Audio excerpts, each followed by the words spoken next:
പ്രിയപ്പെട്ട കുട്ടികളെ, നമ്മൾ എന്തെല്ലാം കണ്ടു. ഇപ്പോൾ ഉപന്യാസം കണ്ടു, എങ്ങനെ എഴുതണം എന്നുള്ളത്, ആസ്വാദനക്കുറിപ്പ് എങ്ങനെ എഴുതണം എന്ന് കണ്ടു, മുഖപ്രസംഗം എങ്ങനെ എഴുതണം എന്ന് കണ്ടു, ഒക്കെ കണ്ടു. നിങ്ങൾ എല്ലാവരും അത് കൃത്യമായി മനസ്സിലാക്കി ഞാൻ വിശ്വസിക്കുകയാണ്.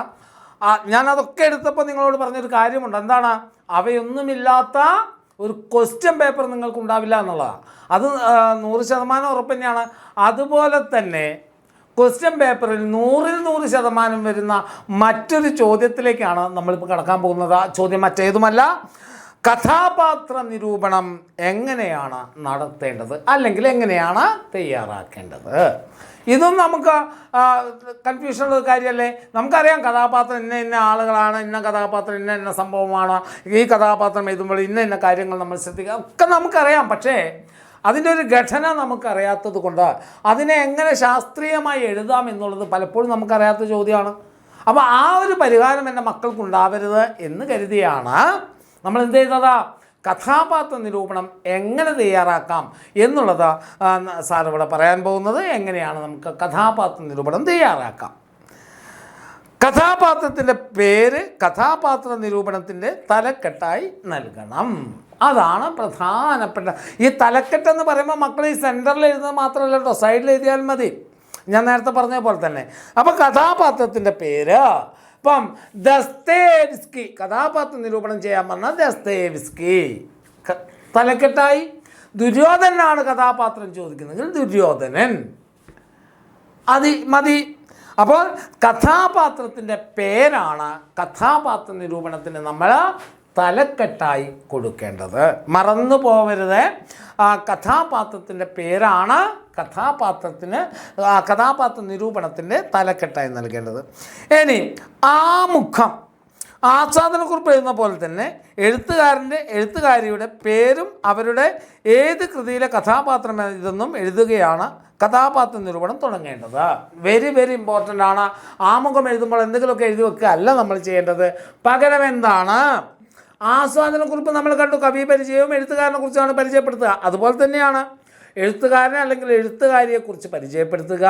ആ എഴുത്തുകാരൻ്റെ ഏത് കൃതിയിലെ ഏത് കഥാപാത്രമാണ് നമുക്ക് എഴുതാൻ തന്നിരിക്കുന്നതെന്ന് കൂടെ എഴുതുക. ഇപ്പോൾ ഉദാഹരണം ദസ്തേവ്സ്കി, പ്രശസ്ത നോവലിസ്റ്റായ പെരുമ്പടവം ശ്രീധരൻ, വിശ്വവിഖ്യാത നോവലിസ്റ്റായ ദസ്തേവ്സ്കിയുടെ ജീവിതാനുഭവങ്ങൾ പങ്കുവയ്ക്കുന്ന നോവലായ ഒരു സങ്കീർത്തനം പോലെ എന്ന നോവലിലെ ഭാഗമായ സങ്കീർത്തനങ്ങൾ എന്ന് പറയുന്ന യൂണിറ്റിലെ ആത്മാവിൻ്റെ വെളിപാടുകൾ എന്ന പാഠഭാഗത്തുള്ള പ്രധാനപ്പെട്ട ഒരു കഥാപാത്രമാണ് ദസ്തേവ്സ്കി.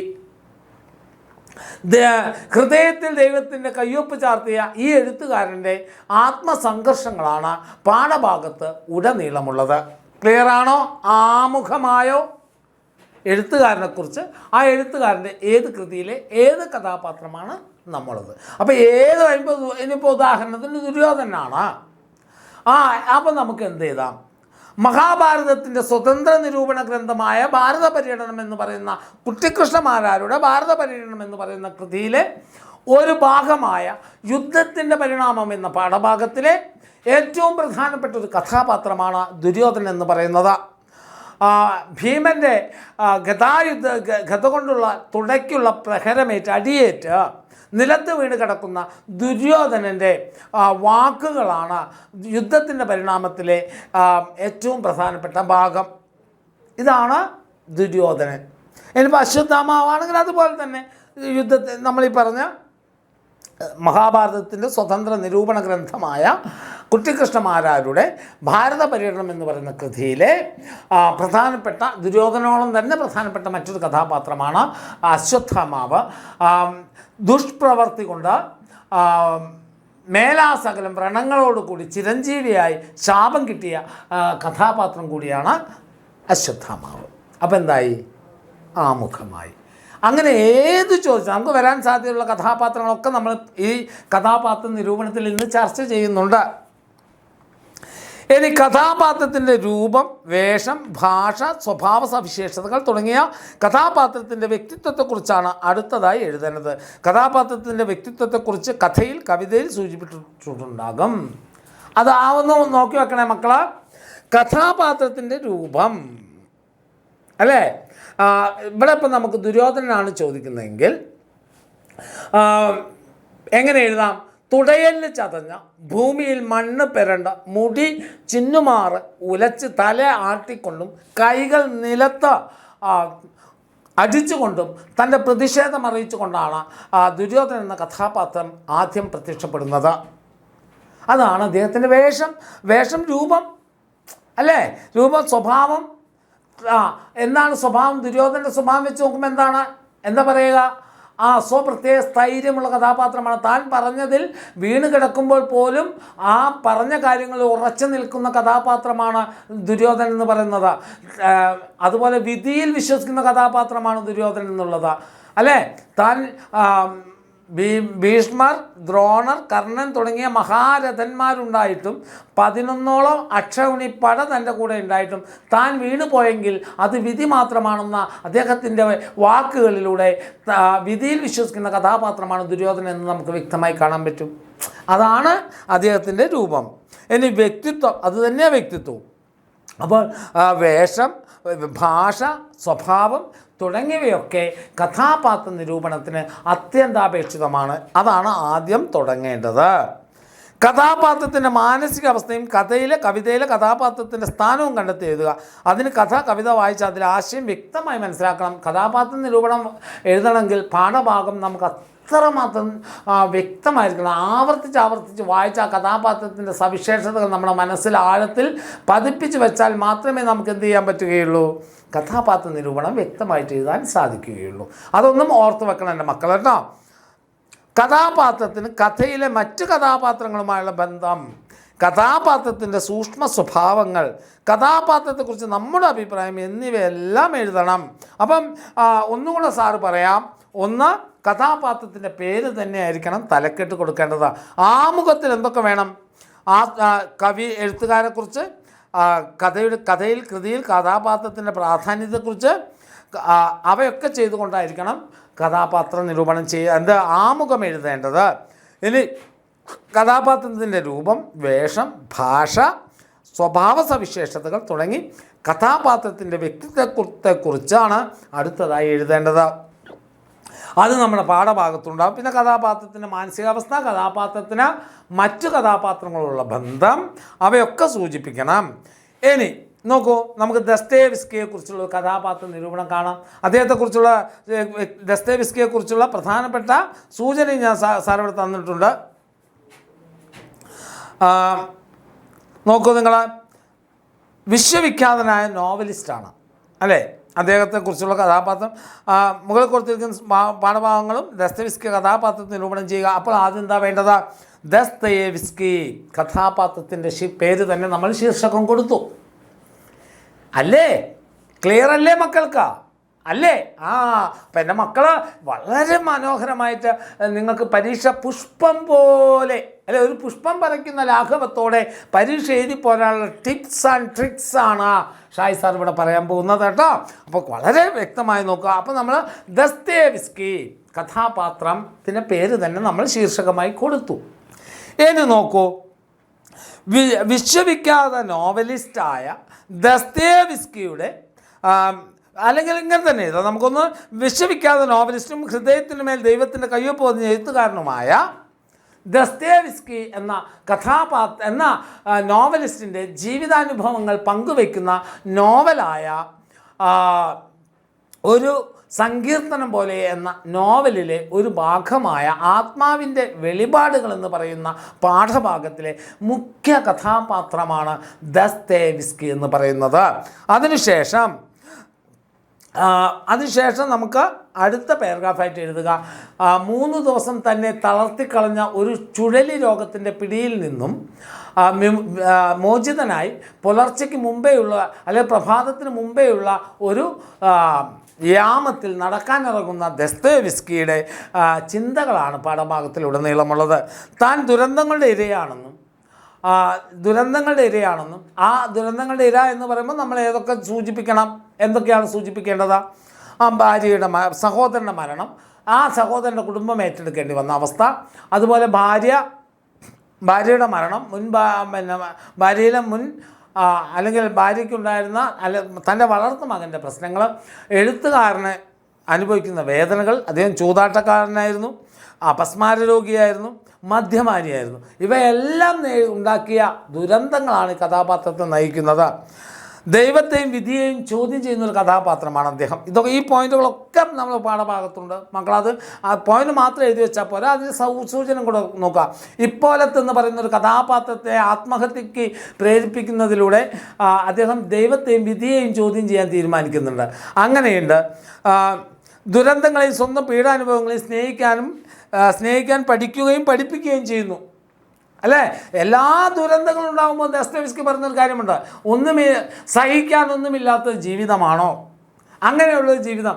എന്തിൽ താൻ ജീവിക്കുന്നു, പിന്നെ ആരോ വഴിയരികിൽ വലിച്ചെറിഞ്ഞൊരു പാറക്കഷ്ണം പോലെയാണ് തൻ്റെ ജീവിതം എന്നൊക്കെ പറയുമ്പോഴും ജീവിതത്തെ സ്നേഹിക്കാൻ പഠിക്കുന്നുണ്ട് അദ്ദേഹം. ഓരോ പീഡനാനുഭവങ്ങളും എന്നെ കൂടുതൽ ജീവിതത്തെ സ്നേഹിക്കാനാണ് പഠിപ്പിക്കുന്നത് എന്ന് പറയുന്നുണ്ട്. അല്ലേ? മറ്റുള്ളവർക്ക് വേണ്ടി വേദനകൾ ഏറ്റുവാങ്ങുന്നു. അത് നേരത്തെ ഞാൻ പറഞ്ഞ കാര്യം തന്നെ. എഴുത്തിലൂടെ നന്മയുടെ ലോകം സൃഷ്ടിക്കാൻ, പ്രതിബന്ധങ്ങളെ അതിജീവിക്കാനുള്ള മനസ്സും സാന്നിധ്യവുമുണ്ട്. അല്ലേ? അതാണ് ഇത്രയും പോയിന്റിൻ്റെ ഉള്ളിൽ നിന്നുകൊണ്ട് വേണം ദസ്തേവ്സ്കി എന്ന കഥാപാത്രത്തെ നമ്മൾ പഠിക്കുവാൻ. അപ്പോൾ നമുക്ക് നേരത്തെ പറഞ്ഞ കഥാപാത്ര നിരൂപണത്തിൻ്റെ ഇത് വെച്ച് തന്നെ ആദ്യം കഥാപാത്രത്തിൻ്റെ പേര് ദസ്തേവ്സ്കി എഴുതി കഴിഞ്ഞു. ഇനി വിശ്വവിഖ്യാത നോവലിസ്റ്റും ഹൃദയത്തിനുമേൽ ദൈവത്തിൻ്റെ കയ്യൊപ്പ് പതിഞ്ഞ എഴുത്തുകാരനുമായ ദസ്തേവ്സ്കിയുടെ ജീവിതാനുഭവങ്ങൾ പങ്കുവയ്ക്കുന്ന പെരുമ്പടവം ശ്രീധരൻ്റെ, മലയാളത്തിലെ പ്രിയ എഴുത്തുകാരനായ പെരുമ്പടവം ശ്രീധരൻ്റെ ഒരു സങ്കീർത്തനം പോലെ എന്ന നോവലിലെ ഒരു ഭാഗമായ ആത്മാവിൻ്റെ വെളിപാടുകൾ എന്ന് പറയുന്ന പാഠഭാഗത്തിലെ പ്രധാനപ്പെട്ട കഥാപാത്രമാണ് ദസ്തേവ്സ്കി. അല്ലേ? ചൂതാട്ടക്കാരനും മദ്യപാനിയും അപസ്മാര രോഗിയുമായ അദ്ദേഹത്തിൻ്റെ ജീവിതാനുഭവങ്ങളാണ് പാഠഭാഗത്തൂടെ നീളമുള്ളത്. വേഷമായി, രൂപമായി, പ്രകൃതമായി, എല്ലാമായി. അതിനുശേഷം നമ്മൾ എഴുതേണ്ടത് എന്താണ്? ഒരു ചുഴലി രോഗത്തിൻ്റെ പിടിയിൽ നിന്നും രക്ഷപ്പെട്ട അദ്ദേഹം പ്രഭാതത്തിന് മുമ്പുള്ളൊരു യാമത്തിൽ നടന്നു പോകുന്ന ദസ്തേവ്സ്കിയുടെ ചിന്തകളാണ് എന്ന് പറയുമ്പോൾ, ആ ചിന്തകൾ പറയുമ്പോഴാണ് നമ്മൾക്ക് ദൈവത്തെയും വിധിയെയും അദ്ദേഹം ചോദ്യം ചെയ്യുന്നത്. ദുരന്താനുഭവങ്ങളെ സ്നേഹിക്കാനും മറ്റുള്ളവരെ സ്നേഹിപ്പിക്കാനും ഈ രൂപത്തിലാണ് മക്കളെ കഥാപാത്ര നിരൂപണം നടത്തേണ്ടത്. നമുക്കൊരു കഥാപാത്രത്തെ കൂടെ കാണാം. എന്നിട്ട് വരാവുന്ന പ്രധാനപ്പെട്ട കഥാപാത്രങ്ങൾ ഏതൊക്കെയാണെന്ന് കൂടെ നോക്കാം. ഓക്കെ. തനിക്കുള്ള അനർഹമായ രക്തം പോയാലും എതിരാളിക്ക് മൂലോച്ഛേദം വരുത്തി നിൽക്കൂ എന്ന വാശിയായി വേരുറയ്ക്കുന്ന ആ പകയെന്ന് പറയുന്ന മനുഷ്യ ശാപമുണ്ടല്ലോ, അതിൻ്റെ പ്രതിനിധിയല്ലാതെ മറ്റൊന്നുമല്ല ഈ ചെകുത്താൻ. പാഠഭാഗത്ത് പരാമർശിക്കുന്ന അശ്വത്ഥാമാവിൻ്റെ സ്വഭാവ സവിശേഷതകൾ വിലയിരുത്തി കഥാപാത്ര നിരൂപണം ചെയ്യുക. അപ്പോൾ നമ്മൾ നേരത്തെ പറഞ്ഞ നിയമം വെച്ചുകൊണ്ട് നിങ്ങൾ എങ്ങനെ എഴുതും? ആദ്യം അശ്വത്ഥാമാവ് കഥാപാത്രത്തിൻ്റെ പേര് തന്നെ നമ്മൾ തലക്കെട്ടായി കൊടുത്തു. അതിനുശേഷം എന്തെഴുതും? ആ മഹാഭാരതത്തിൻ്റെ സ്വതന്ത്ര നിരൂപണ ഗ്രന്ഥമായ ഭാരത പര്യടനം എന്ന മഹാഭാരതത്തിൻ്റെ സ്വതന്ത്ര നിരൂപണ ഗ്രന്ഥമായ ഭാരത പര്യടനം കുട്ടിക്കൃഷ്ണമാരാരാണ് എഴുതിയത്. അദ്ദേഹത്തിൻ്റെ ഭാരത പര്യടനത്തിലെ ഏറ്റവും പ്രധാനപ്പെട്ട ഒരു ഭാഗമാണ് യുദ്ധത്തിൻ്റെ പരിണാമം എന്ന് പറയുന്ന ഭാഗം. അനിവാര്യമായ മഹാഭാരത യുദ്ധം തുടങ്ങിയപ്പോൾ, അത് തുടങ്ങുന്നതിന് മുമ്പായി രണ്ട് കൂട്ടരും എഴുതി തയ്യാറാക്കിയിരുന്ന നിയമാവലികളെല്ലാം കാറ്റിൽ പറത്തി യുദ്ധധർമ്മങ്ങൾക്കെതിരായിട്ടാണ് പലപ്പോഴും യുദ്ധം നടന്നുകൊണ്ടിരുന്നത്. കൗരവപക്ഷത്തുള്ള മഹാരഥന്മാരായ ദ്രോണർ, ഭീഷ്മർ, കർണൻ ഇവയെല്ലാവരെയും മുറ തെറ്റിച്ചാണ് കൊന്നത്. അവസാനം ഗതായുദ്ധത്തിൻ്റെ നിയമങ്ങളെല്ലാം തെറ്റിച്ചുകൊണ്ട് ദുര്യോധനെയും ഭീമൻ വീഴ്ത്തുന്നു. ദുര്യോധനൻ്റെ വീഴ്ച അറിഞ്ഞ് ഓടിയെത്തുന്ന അശ്വത്ഥാമാവ് അതിന് പ്രതികാരം ചെയ്യുന്ന രീതി തീർത്തും ബീഭത്സമായിരുന്നു. പാരഗ്രാഫായി അടുത്തത് തൻ്റെ പിതാവിനെ കൊന്നു എന്ന വാർത്ത അറിഞ്ഞപ്പോൾ പോലും താൻ കൂടുതൽ അത്യധികം വേദനിച്ചിട്ടില്ല എന്നും ദുര്യോധനൻ്റെ കിടപ്പ് കാണുമ്പോൾ താനിതാ തൻ്റെ സുഹൃത്തുക്കളെ വെച്ച് വാണയിടുന്നു എന്നും ഇന്ന് സർവ്വ പാഞ്ചാലരെയും താൻ കൊന്നുകളയുമെന്ന് പറഞ്ഞുകൊണ്ട് അശ്വത്ഥാമാവ് ദുര്യോധനൻ്റെ അനുവാദത്തോടു കൂടി കൃപരുടെ കാർമ്മികത്വത്തിൽ സേനാപതിയായി അഭിഷേകം നടത്തുകയും അതിനുശേഷം 3 പേരും കൃപരും അശ്വത്ഥാമാവും കൃതവർമാവും കൂടെ പാണ്ഡവ ശിബിരത്തിൽ പോവുകയും അവിടെ ഉണ്ടായിരുന്ന മുഴുവൻ ആളുകളെയും ദൃഷ്ടദ്യുമ്നൻ പിന്നെ ശിഖണ്ഡി പാഞ്ചാലിയുടെ മക്കൾ തുടങ്ങി മുഴുവൻ ആളുകളെയും കൊന്നു കളയുകയും അവസാനം അതിന് പകരം ചോദിക്കാനെത്തുന്ന ഭീഷ്മ അർജുന യുധിഷ്ഠിരാദികളെ കണ്ടപ്പോൾ ബ്രഹ്മാസ്ത്രം പ്രയോഗിക്കുകയും ചെയ്യുന്നു. ആ ബ്രഹ്മാസ്ത്രം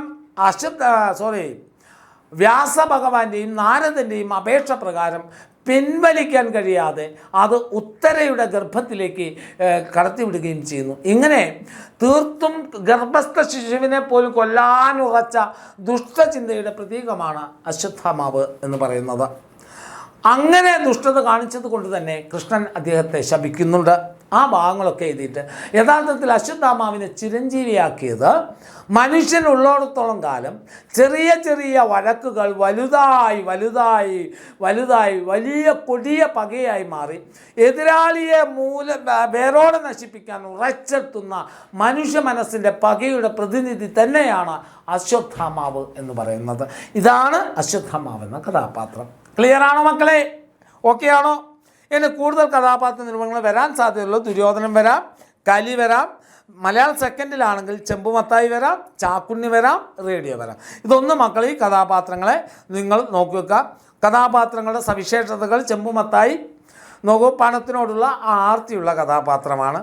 മനുഷ്യത്വമില്ലായ്മയുണ്ട്. മക്കളെപ്പോലും ലാളിക്കുന്നില്ല അല്ലേ? എൻ്റെ മക്കളെപ്പോലും ഞാൻ ലാളിച്ചിട്ടില്ല. ദീനാശുവിനൊക്കെ എൻ്റെ നിന്ന് കിട്ടിയപ്പോടാ. എന്താ കാരണം? എൻ്റെ അച്ഛൻ എന്നെ സ്നേഹിച്ചിട്ടില്ല. അച്ഛൻ ചന്തിയില വെക്ക കമ്പി പഴിപ്പിച്ച ഷൂന്ന അല്ലേ നമ്മൾ പഠിച്ച മക്കളെപ്പോലും അദ്ദേഹം സ്നേഹിക്കുന്നില്ല. സഹൃദയത്വമില്ല. റേഡിയോ എന്ന് പറയുന്ന അദ്ദേഹത്തെ സംബന്ധിച്ചിടത്തോളം ഏറ്റവും വേസ്റ്റായ ഒരു വസ്തുവാണ്. സഹൃദയത്വമില്ല. വിശ്വാസങ്ങൾ കേവലം പ്രകടനം മാത്രം. പള്ളിയിൽ പോകണോട്ടോ, കാര്യങ്ങളൊക്കെ ചെയ്യണ്ടോന്ന് അറിയിക്കേണ്ട സാധനമല്ല, പോകേണ്ടതാണ്. ഞാനെന്നും പള്ളിയിൽ പോകുന്ന ഒരാളാണ് എന്ന് അറിയിക്കാൻ വേണ്ടിയാണ് അദ്ദേഹം അങ്ങനെയൊക്കെ പറഞ്ഞത്. മൂല്യങ്ങൾക്കും കലയ്ക്കും ജീവിതത്തിൽ യാതൊരു സ്ഥാനവും കൽപ്പിക്കുന്നില്ല. പണമുണ്ടാക്കാൻ മാത്രമാണ് ലക്ഷ്യം. ചാക്കുണ്ണി, തുന്നക്കാരൻ, തൊഴിൽ ആത്മാർത്ഥത പുലർത്തുന്ന തുടങ്ങിയവയാണ്. ഇത്രയൊക്കെ ഞാൻ ഒന്ന് പറഞ്ഞേ ഉള്ളൂ. ഇത്രയുമാണ് മക്കളെ നമ്മുടെ കഥാപാത്രങ്ങൾ. കഥാപാത്ര നിരൂപണം ചെയ്യുമ്പോൾ നമ്മൾ ശ്രദ്ധിക്കേണ്ടത്. കഥാപാത്രം കൂടെ ഓക്കെയാണോ മക്കൾക്ക്? നമുക്ക് പരീക്ഷ ഇപ്രാവശ്യം പൊളിക്കണം. കൂടെ സാറ് കൂടെയുണ്ട്, എൻ്റെ എല്ലാ മക്കളും കൂടെ ഉണ്ടാവണം. നമുക്ക് അടിച്ചു പൊളിക്കണം. ഓക്കെ, എല്ലാവരും ഞാൻ ഈ പറഞ്ഞ വീഡിയോസൊക്കെ കാണുക. എന്നിട്ട് ഈ ചോദ്യങ്ങൾ വരും, 100% വരും. അവയ്ക്ക് ഉത്തരം എഴുതാൻ കഴിയുക. കൂടുതൽ കാര്യങ്ങൾ നമ്മൾ പരീക്ഷ അടുപ്പിച്ച് പരീക്ഷയുടെ തലേ ദിവസത്തെ പരിപാടിയിൽ ഓക്കെ ആയിരിക്കും. ഓക്കെ.